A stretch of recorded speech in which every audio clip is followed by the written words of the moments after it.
Hello, curious minds. Welcome to this journey into the heart of our digital age. Have you ever spent hours on your phone mindlessly scrolling, only to turn off the screen and feel a deep sense of emptiness, of wasted time? If the answer is yes, you're not alone. And more importantly, it's not entirely your fault. Today, we're going to dismantle the machine that generates that feeling. The key question is this: is that emptiness a system malfunction, or is it irrefutable proof of its most terrifying success? To understand it, we first need to talk about a brain chemical you probably already know, dopamine. It's commonly called the pleasure molecule, but that's a dangerous oversimplification. Dopamine, in reality, is the molecule of anticipation and motivation. It's not released so much when you get a reward, but when you expect to get one. It's the engine that drives you to seek, to explore, to desire. Think about our ancestors. Dopamine motivated them to search for food or shelter. The possibility of finding berries over the next hill was enough to get them moving. That same system, designed for survival on the savannah, is now glued to a 6-inch screen we carry in our pockets. Every time you scroll, you're activating this ancestral circuit. You're hunting. Not for a mammoth, but for the next funny video, the next shocking photo, the next piece of gossip. The problem is that this digital hunt is designed never to end. The food never runs out. There's always something more over the next hill. Here's where the concept of intermittent variable rewards comes in. It's a term from behavioral psychology, popularized by psychologist B.F. Skinner. Skinner discovered that rats would press a lever more obsessively if the food reward wasn't consistent. If sometimes food came out and sometimes it didn't, the rat wouldn't stop trying. Uncertainty is more addictive than certainty. The possibility of a win, however small, keeps us hooked. Your social media feed is the most sophisticated slot machine ever created. Every scroll is pulling the lever. Sometimes you find a post that makes you laugh out loud, jackpot. Sometimes a friend's photo, win.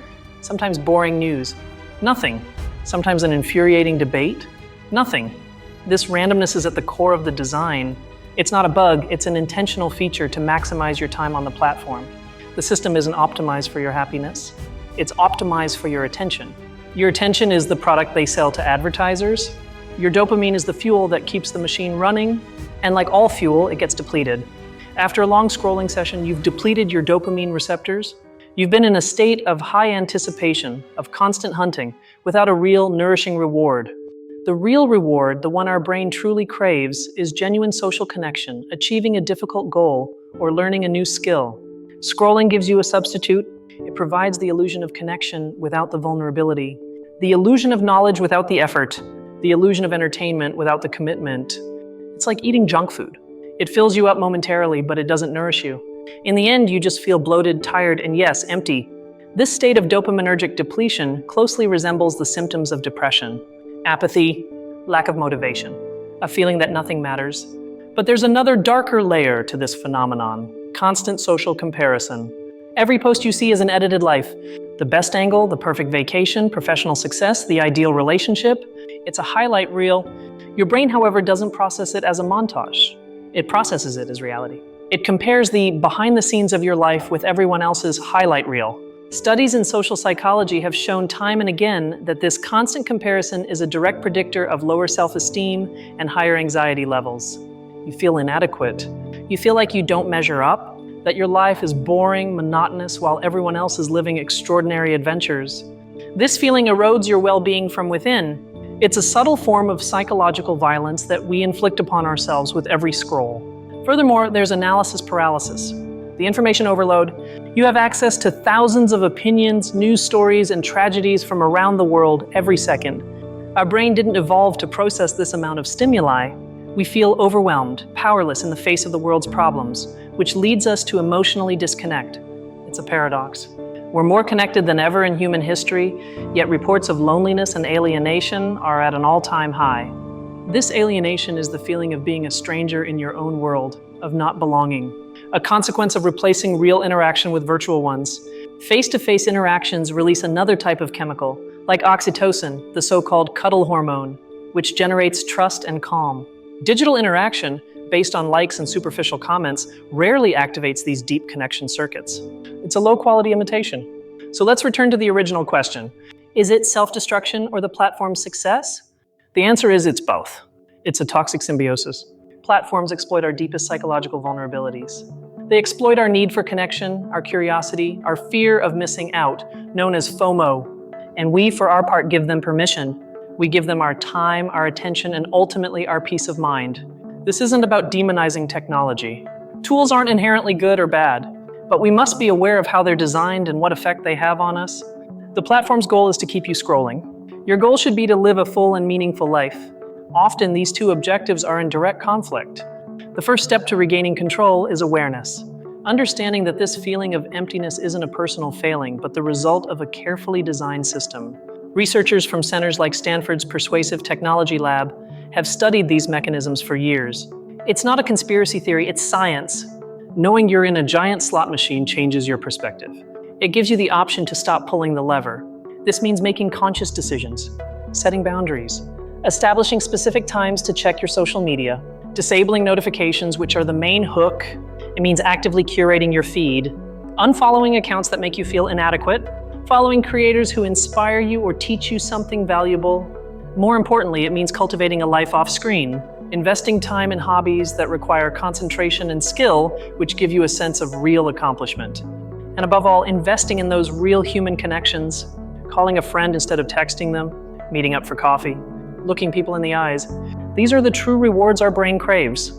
They aren't variable or intermittent. They are consistent, nourishing, and real.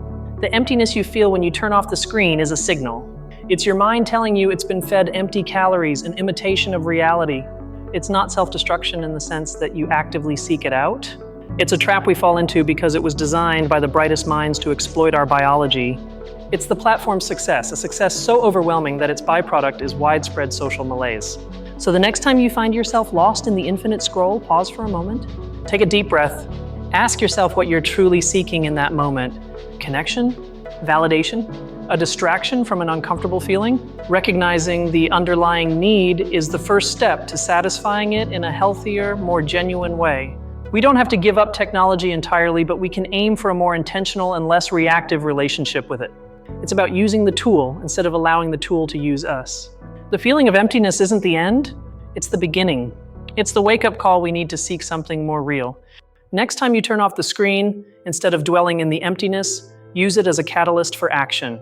Technology has given us incredible tools to connect and learn, but it has also created a labyrinth for our attention. Every like, every notification is a little nudge that keeps us inside the labyrinth, searching for the next reward. And while we're lost, time passes. The most finite and valuable resource we possess is consumed without us even realizing it. Think of it this way, your attention is like a currency. Every day you have a limited amount to spend. What are you investing it in? Investing it in the infinite scroll is like putting those coins into a machine that rarely pays out the jackpot, but promises to do so on the next play. The emptiness then is attention bankruptcy. It's the feeling of having spent all your coins and having nothing tangible to show for it. The battle of our era isn't fought on battlefields, but on our phone screens. It's a battle for the sovereignty of our own minds. Winning doesn't mean disconnecting entirely.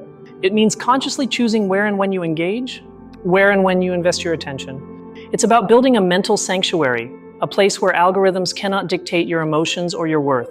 And that sanctuary is built with every decision. The decision to read a book, to take a walk, to have a conversation without phones getting in the way. The most important twist is this: the emptiness isn't an absence of something, but the presence of a question. The question is, what should I be doing with my life right now?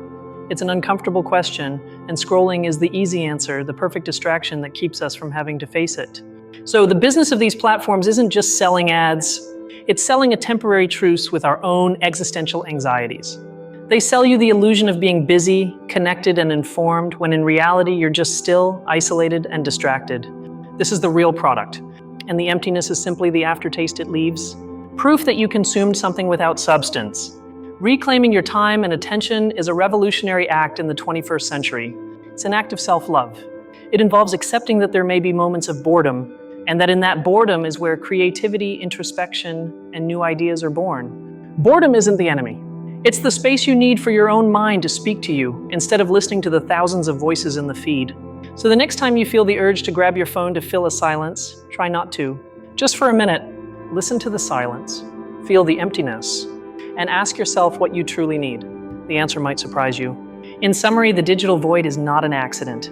It's the predictable outcome of a business model that feeds on our evolutionary psychology, It's a machine designed to generate cheap dopamine, social comparison, and ultimately a dissatisfaction that keeps us coming back for more. But understanding the mechanism of the trap is the first step to avoiding it. Awareness is our best defense. It's not about blame, but about responsibility. The responsibility to care for our own minds in an environment that constantly seeks to colonize them. Your life is more than an infinite feed. Your worth isn't measured in likes. And your time is too precious to be someone else's commodity. Choose nourishment over junk food. Choose real connection over superficial validation. Choose creation over passive consumption. In conclusion, the emptiness you feel is both the platform's success and an opportunity for your own reconstruction. It's a compass pointing towards what truly matters. Thank you for joining me in this deep reflection. I hope it has given you tools to navigate this digital world with more awareness. If this message resonated with you, subscribe and turn on notifications so you don't miss our next journey into the secrets of the human mind. And now I ask you, what's your strategy to combat the digital void? Share your insights in the comments below. Let's read and learn together.